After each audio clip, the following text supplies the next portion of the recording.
Most of us believe the standards we live by are simply part of who we are, our discipline, our work ethic, our strength. But what if some of the rules running our lives were never consciously chosen? What if what feels like character is actually conditioned by many things? And what if the heaviness we sometimes feel isn't coming from life itself, but instead from living by a rule book that we never stop to examine? In the last couple of conversations, we've talked about invisible expectations. We've talked about the difference between responsibility and pressure. And today we're going to go a layer deeper than that. Because invisible expectations don't just appear out of nowhere. They came from somewhere. And most of us don't remember writing the rules that we live by. And yet we follow them. Every one of us has an internal rule book.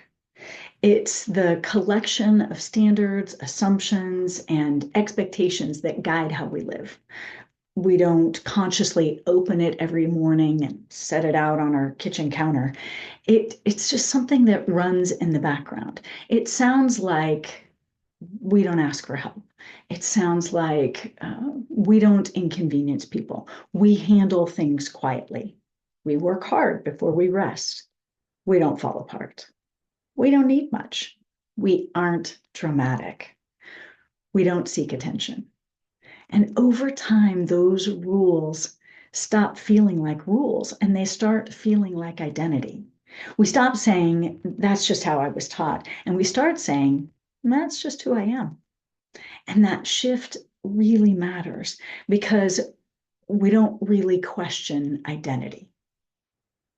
We could get curious about where this rule book comes from.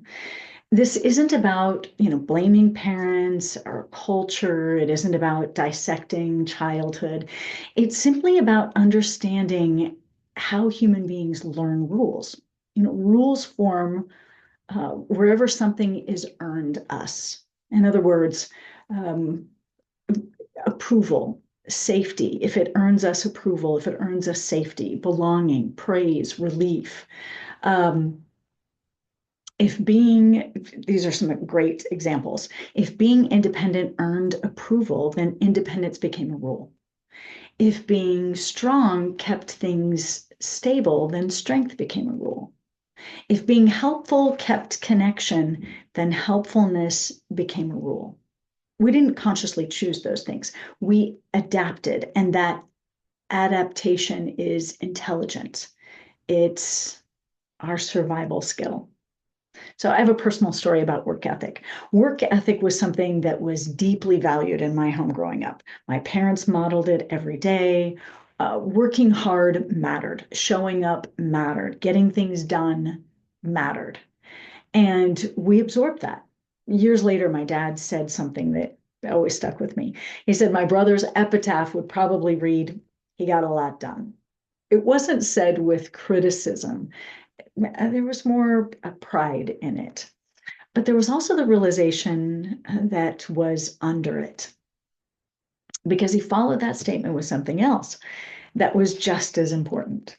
He said, I taught you kids how to work, but I forgot to teach you when to stop. And that moment captured something really honest.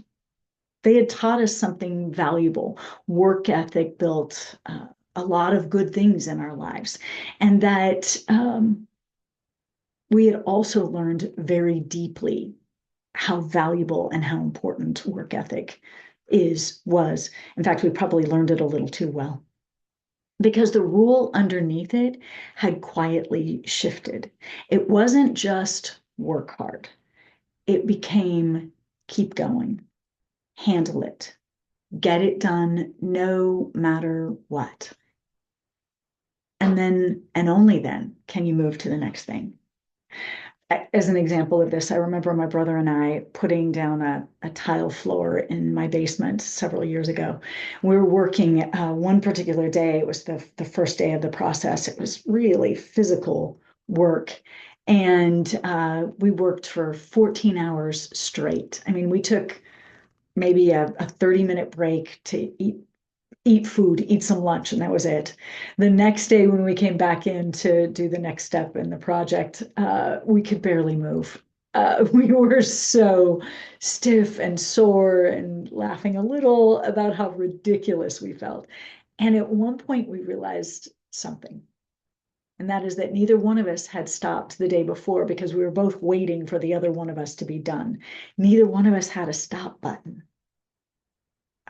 Neither one of us had the ability in that moment to override that old habit.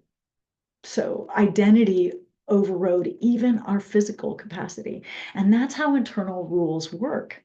When rules form that way, they stop feeling like rules and they just feel like normal life.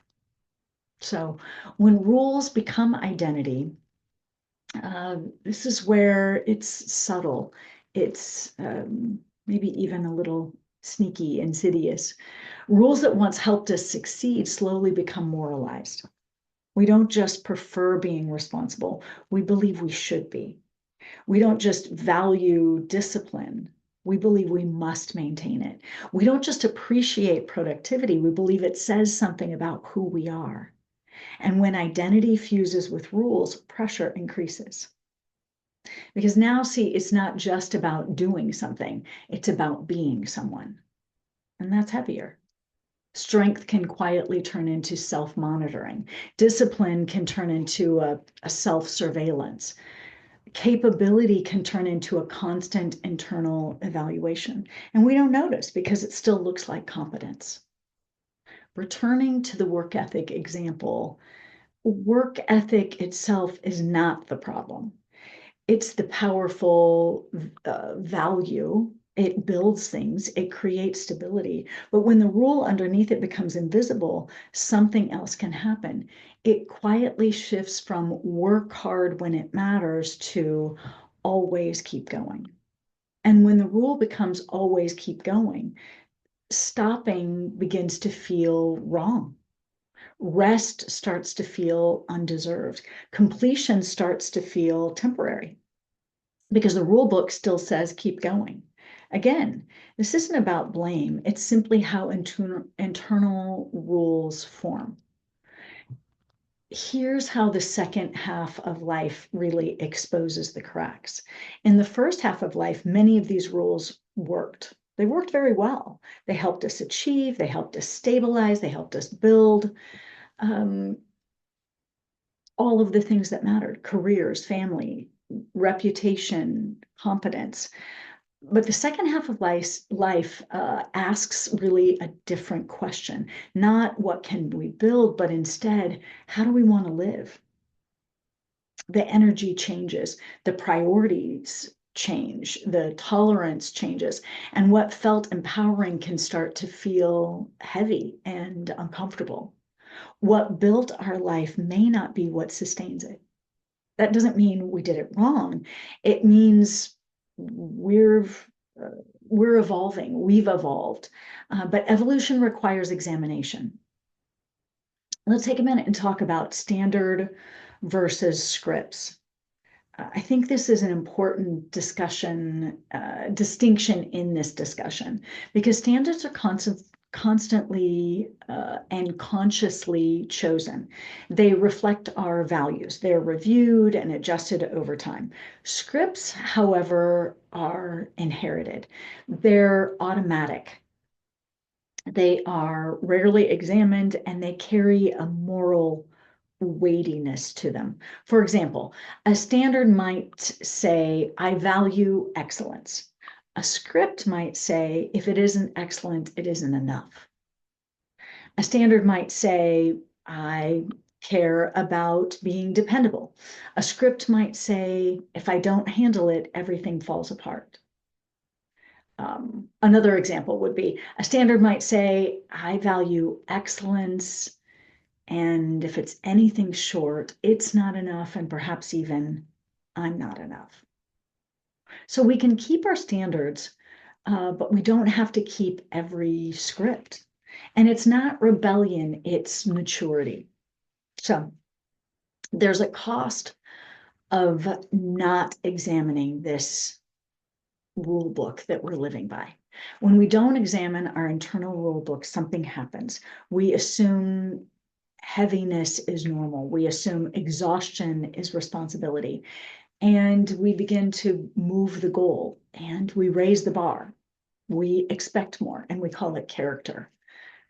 But sometimes what we're defending isn't character, it's conditioning. And that conditioning becomes invisible. And then what's invisible runs unchecked. So we don't need to burn it all down, our rule book, that is. We simply need to read it.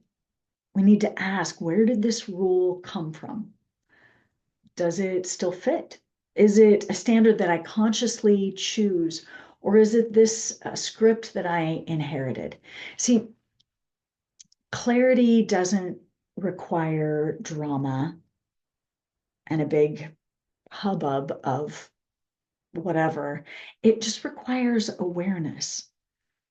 We're allowed to evolve beyond rules that once served us, not because they were bad, but because we're not the same people that we were when they formed.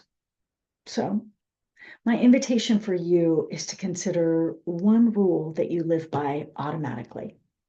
Maybe it's, I should be able to handle this, or I don't need help, or I should always keep going, no matter what I feel like. Ask yourself, where did this rule come from? Who modeled it? Not from an accusatory place, just curiosity. And does it still fit who I am now? No fixing, just noticing. Because awareness is where change begins. So let's recap. There's a rule book quietly running in the background of our lives. Most of it helped us. Some of it still serves us. Some of it doesn't. We can't choose consciously until we see clearly. If we've done life well, but something feels heavy, this is often where the shift begins, not by blowing up our lives, not by reinventing ourselves, although a little reinvention is certainly okay. But the shift begins by noticing the rules that we never consciously wrote. We can keep our standards. We don't have to keep every script. So, with all of this, there's no more fine. Now, in this moment, we live.